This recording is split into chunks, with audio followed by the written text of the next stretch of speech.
Në ditët në vijim, presim ndryshimet të kushteve atmosferike. Dita e premte do të rikthej sërish rreshtet e shiut. Kemi një ciklon i cili do të përfshijë vendin, rreshtet e sive në vijën bregdetare, rreshtet e borë do të rikthehen sërish në zonat malore deri në lartësitë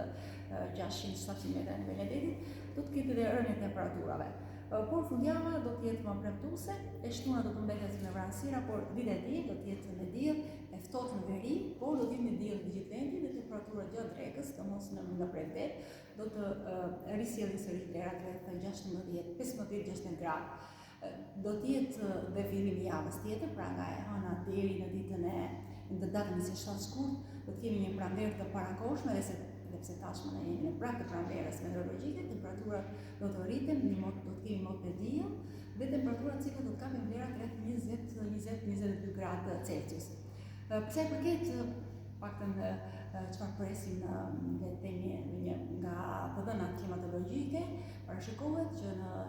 një të ardhmen jo shumë të largët, gjithë për shkak të ndryshimeve klimatike, temperaturat do të jenë çdo vit në rritje, do të kemi dimra më të ngrohtë dhe verë të nxehtë të thatë, të cilat do të sjellin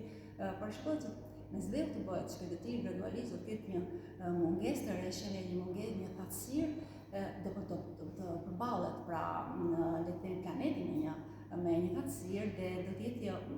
kryesore do të jetë që pritet parashikohet të ketë një mungesë të madhe të ujit. Pra ne këtë dimër që po përjetojmë me rreshje të bollshme, le të themi pse ka të problematikat e veta, por jemi të favorizuar le të themi në një farë mënyre nga kjo klimë, nga kjo dimër që ka patur me rreshje të bollshme dhe temperaturat cilat kanë qenë relativisht jo shumë të ulta, por edhe rreshtet e borës këtë vit paktën